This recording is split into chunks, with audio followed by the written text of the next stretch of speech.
G'day and welcome to Trev Sailing. I thought I'd just have a chat today. It's been a while since I did any podcasts. Originally I started the Sailing channel doing podcasts and I didn't really want to do video. I thought that video would take a lot of time and wasn't something I was completely into, and to be honest, it's probably true. I did, however, enjoy podcasts because you could be sailing along and you could be rambling shit and you just expressing your thoughts or the situation or talking about equipment and a variety of other reasons, while we talk about things for sailing. And so I found podcasting to be quite enjoyable, and you could discuss a range of subjects, and I listen to podcasts myself quite regularly. But I got into video because I felt that if I was going to do, YouTube or podcasting, then I should probably add video to it. And it has been enjoyable. I mean, like as we get older, you need more challenges, and sitting on a boat can be a little bit mind-numbing at times. Or there's navigation and weather and tides and rocks, and everything's trying to kill you all the time. But that just becomes a daily grind, and you get used to it. You don't think about it. It just becomes second nature to navigate through hazardous places. But I felt that I needed a new challenge, so initially I took up podcasting and I used a variety of different tools. And then I decided to get into doing the video. So I had some pretty rudimentary stuff. I think I had a GoPro and maybe a mobile phone, and I had an old Canon camera. And since then I bought a few additional cameras, and it's actually good fun. You get to play with different equipment, explore different ideas. I'm generally using DJI Osmo 3 or DJI Action 5 cameras now, and I've just bought a 360 camera, which is it's a bit of a mind stretch trying to get that thing working, and but it's interesting how many different camera angles you can get out of one piece of footage. So that's quite fun. But I gave away doing videos for probably a month and a half. I just had a gutful of doing them, and I don't really know why. I just stopped enjoying it for a while, and I had loads and loads of footage. I've still got loads of footage, so I'm releasing footage at the moment. Just taking a little break from sailing, and occasionally you need that. Like living on a boat, sailing to paradises, exploring beautiful places, and meeting wonderful people is awesome. It really is. It's absolutely awesome. Love it. But it's also tiring. Being on a boat full time can be very tiring. There's non-stop maintenance. Doesn't matter what anybody says about a boat. A boat is just one constant grind. You are just fixing shit every day. And if you have a day with no maintenance, that's a day to be celebrated, I think. But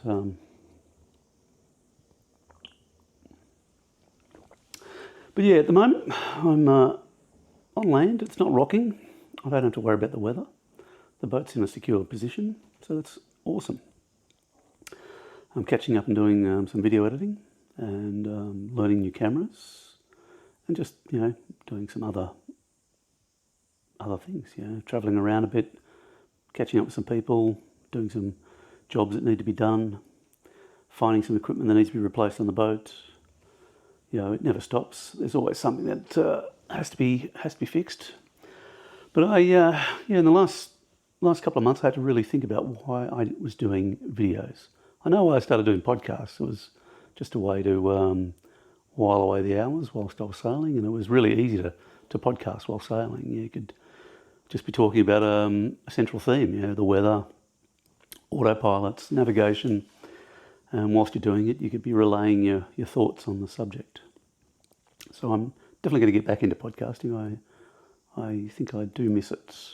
And video is a lot more time consuming. The more cameras you buy and the equipment you buy, the complexity of editing becomes more difficult, and I'm not really a natural when it comes to editing. I think if you're a 12-year-old on an iMac, would have far more skills than I have, and they would do it in half the time. I spend hours putting videos together, and still, they're okay. They could be better, and I'm trying to make them better. But it's not, I don't have that artistic flair. So I went back to first principles. Why am I doing videos? Should I continue doing videos? And I came to the ultimate decision that looking back at my videos, whilst I see flaws in them everywhere, it's awesome to think back or look back and see the places you visited. And if no other reason, that is why I'm going to continue doing videos, is because I get to record the places I've been and the people I've met and the things I've seen. You would just forget a lot of this stuff. And I've travelled around the world a lot over the last 40 years, been to some awesome places, worked with some amazing people, done so many very cool things. And I have hardly any footage of it. I worked in an area where, carrying a camera around and taking footage of things was sort of frowned upon. So now I can take as much footage as I want. And, my family gets to see where I'm visiting, and that's also great. You get to include people. They get to see some places, and then they go, well, can we come and visit? And they go, yeah, of course. And it's less of a surprise for them about what boat life is going to be like. I mean, boat life is not all caviar and champagne. I wish it was, but I don't particularly like caviar or champagne, so it's more a beer type of life for me, and maybe a beer and a burger life. That's what I like to think of.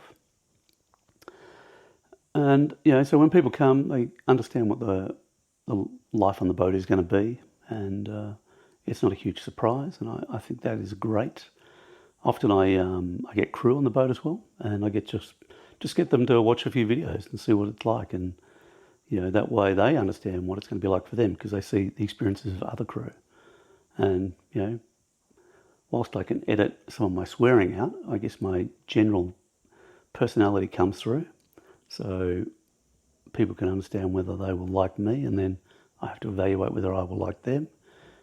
Living and working on a boat is, it can be tough. It's a tight proximity. I have a monohull. There's very little room. There's hardly any private cabins. The only place you really get privacy is the head, and you don't get to stay in there for very long if you've got a lot of crew on board. So the videos help to detail what life on Tintin is like, and I think that's a great thing to have. So that's my main reason to make videos. This year I'm going to try and make better videos, put a bit more thought and production into it. I don't think they're going to be mind-bogglingly amazing. I'm going to try and do better audio. I think that's somewhere I've let myself down, is not using a microphone enough. And often when you're sailing, you've got other things going on. Like you pick up a camera to film something that's interesting, and it's not scripted half the time. It's just you're sailing along and you go, well, that's pretty cool. I'm going to pick up a camera, and the camera I often pick up is this Osmo 3 that I've got in my hand right at the moment.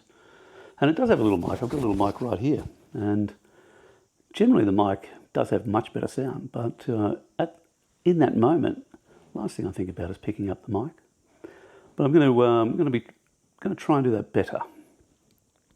Bought a couple of smaller mics, the DJI Mic Minis, and that way they can just link in with this camera or with the action camera, and hopefully that will give us better sound, because the sound on a lot of my videos is basically crap.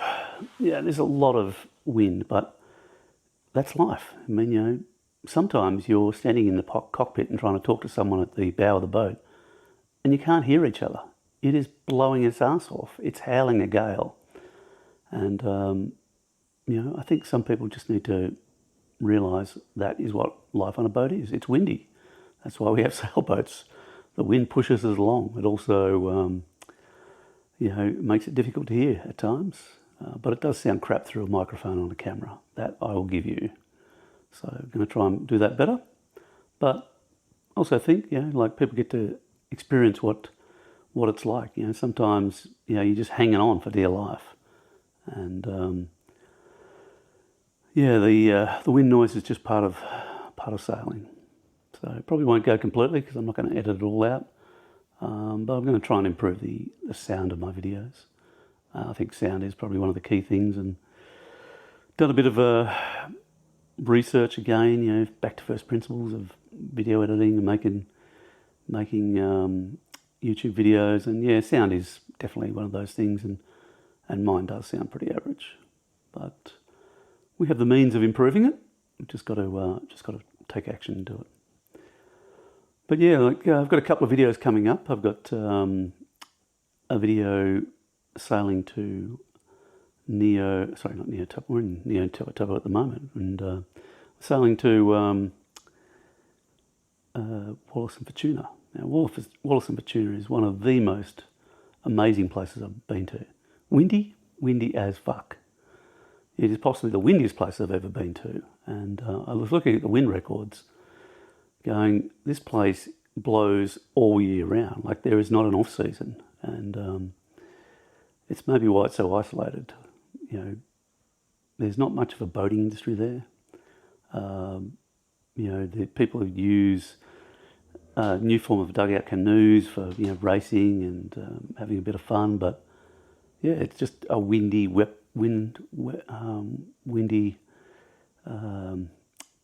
wave action is ridiculous. It's hard to find an anchorage where you get protection, and the ones you're in are surrounded by reef.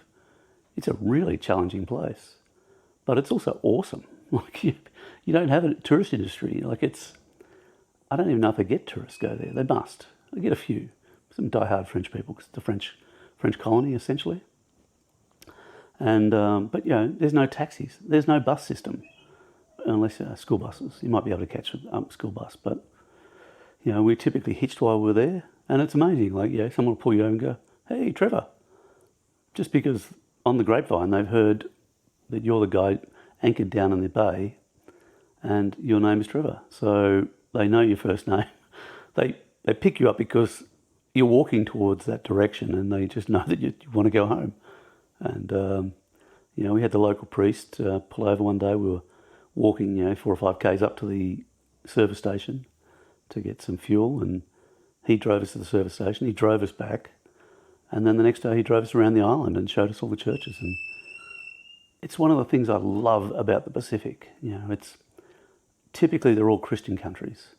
You have a smattering of other religions through there, but Christianity is by far the largest religion in the Pacific. And it makes the Pacific a really wonderful place to be. You don't have all the doom and gloom and violence that you do in the Middle East, and I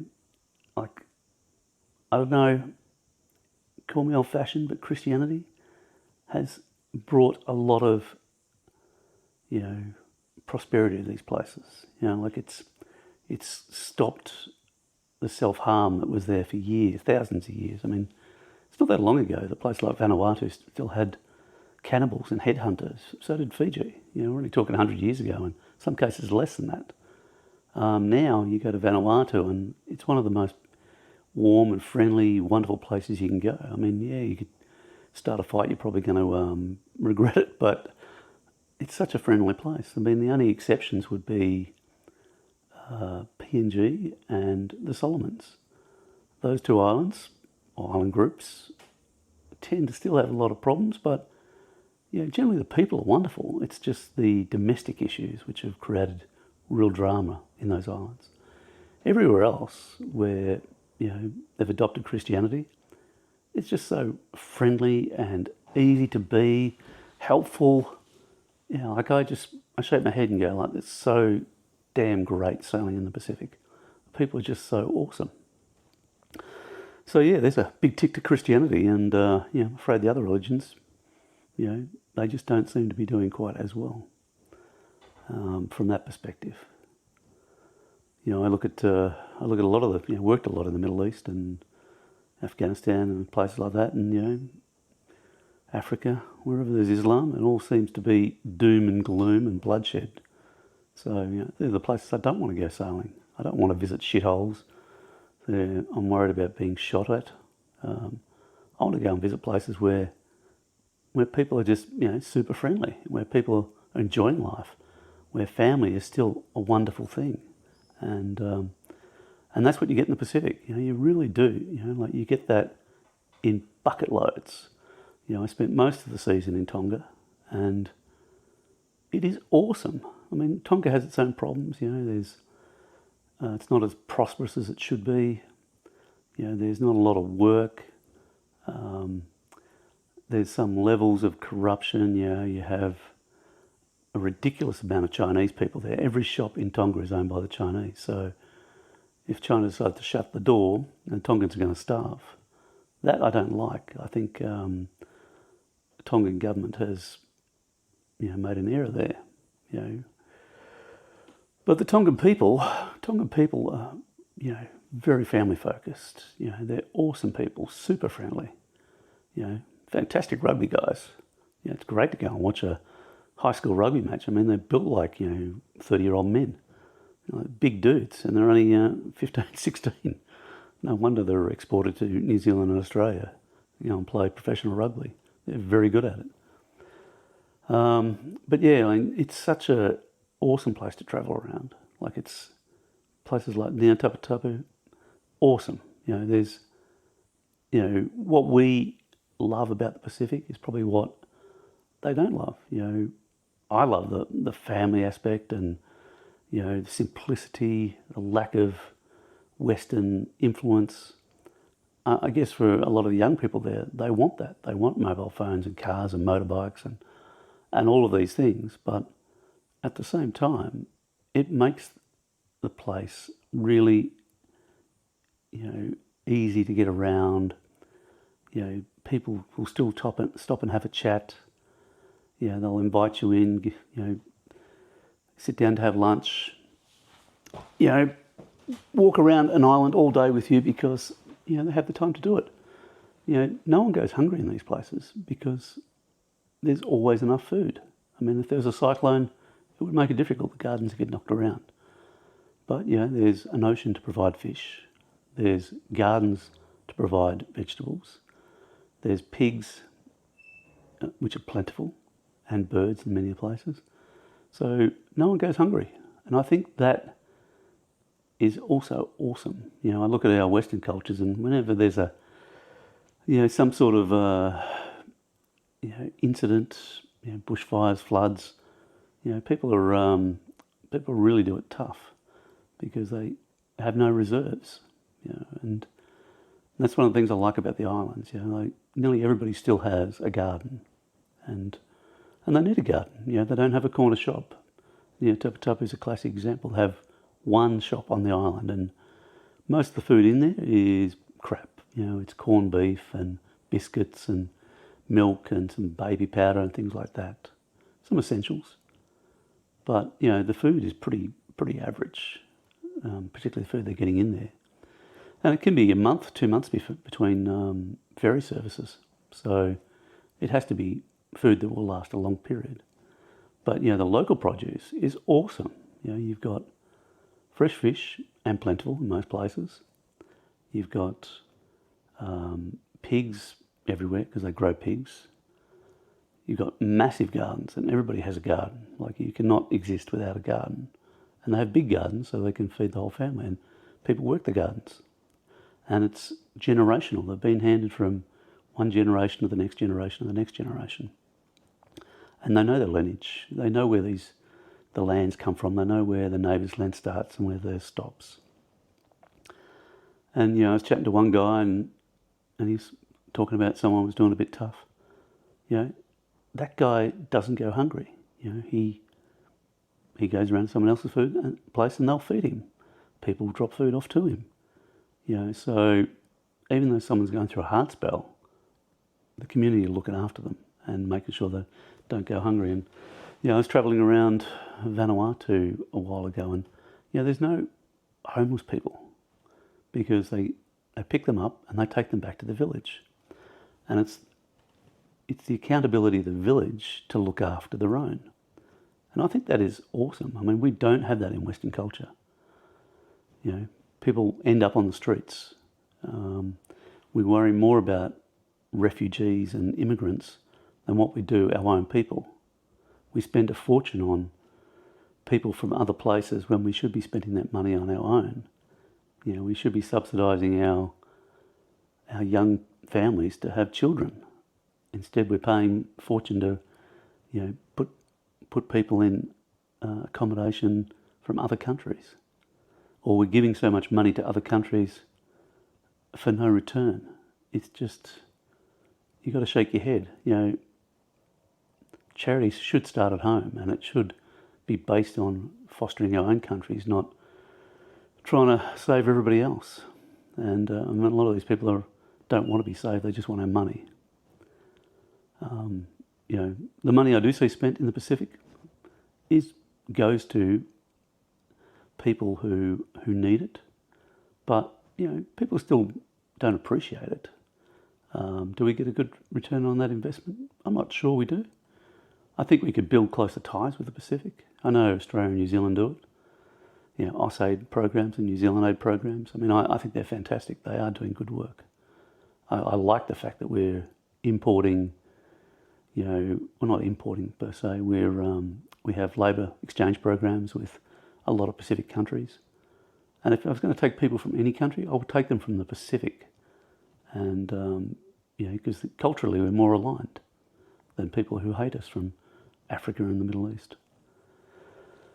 And most of those people who work in Australia are really grateful. They go to Australia, they do fruit picking, or they work in meat works, or they work in generally farming related fields, which is pretty reasonable considering they are very based on the land, so it's second nature to them. And they come home and build a house, or they go and buy a boat, and then that provides a means of getting fishing, and so they can feed their family and sell some of the fish. Most of them have applied that money to something worthwhile, and I think that's awesome. And they all enjoy working in Australia and New Zealand, so that is really interesting to see. And some go back every season, and because there's more work in Australia and New Zealand, and there will be. Like most of our young people don't want to work on the farms. We have they get paid too much to sit in their ass. So I remember as a kid, I worked fruit picking. It was a great job. You get to travel around, get paid. Work was quite hard, but it was good fun. It was a bit of an adventure. These days, young people are too busy locking themselves in a dark room playing on a computer game, sadly. But I can't say enough good things about sailing in the Pacific. If you're going to do it, or going to think about doing it, just go and do it. Just, head whatever direction you've got to head and end up in the Pacific. It's and if you're thinking about doing it for a year, think again. You could probably do it 3 or 4 years. It's stable. You've got to watch out for cyclones. They are a real thing. But there's places, more and more places, where you can secure your boat. You can go high or you can go low. I've been going back to New Zealand regularly and out of the cyclone season, and then I go back up. So it's a week each way. It's like it gets a bit lumpy at times, but it's no worse than anywhere else. But you definitely want to plan for more than 1 year. Sailing in the Pacific, there is so much to see. Like, it is a massive, massive piece of water. And there are so many countries and so many islands. And I think I could be sailing around here for 10 years. And I could be. I was planning to do a year in the Pacific. I think this is my 4th year, maybe the 5th year in the Pacific. And there's still more places I want to see. And, it is just such an awesome place. Like, I look at other places to go. Like, I go Asia. I'd like to go up through Asia and Japan and, Thailand, Malaysia, Indo, and then I'd like to get up into the Med. But, you look at most of these places and they're not stable. Like, you have weather events, which are everywhere, but you have, domestic and international issues, terrorism, wars. The countries themselves can be unstable. The populations in some places are very unstable. are not very welcoming. Whereas in the Pacific, I know my money is being, used to good, or put to good use. It's going into an economy where people, appreciate it. I haven't been to a country yet where, it's been. I've been to one country, which was New Caledonia the other year, and they're having civil unrest, and it was quite sad to see. I mean, I think without the French there, New Caledonia would be a basket case. They've just got to find some middle ground where, France and the indigenous population, build a future, because, basically they need it. But it's an awesome country. It's a shame I didn't get to see more of it. We'll go back when it's a bit more stable, and we didn't have any real issues, but other people had experienced some problems there. When I was up in Papua New Guinea, there was a lot of violence, and it's not a place I'd go with women or children. But generally everywhere else, it's awesome, and I recommend Tonga, Fiji, Vanuatu. I would say New Caledonia is getting better. All of the little islands above them and around them.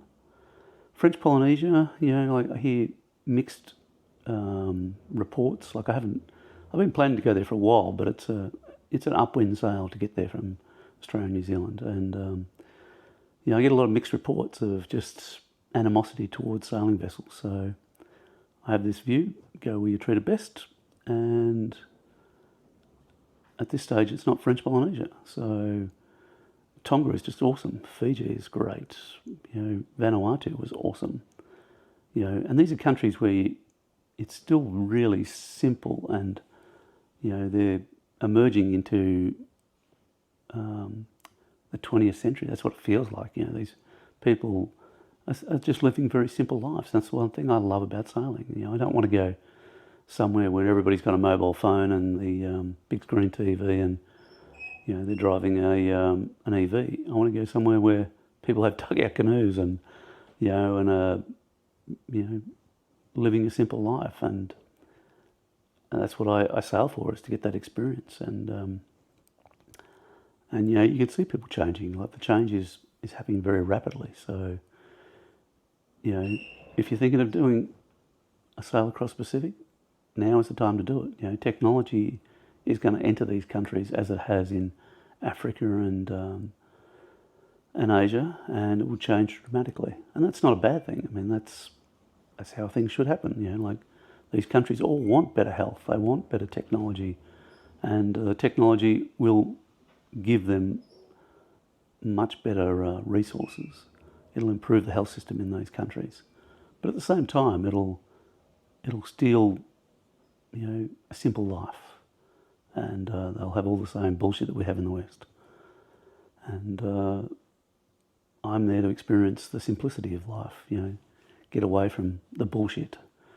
The living in a city where you drive 10 kilometres and you pay for 2 tolls, and it's $50 a day for parking, and you feel like you've got to spend $100 a day just to exist, and you never get ahead.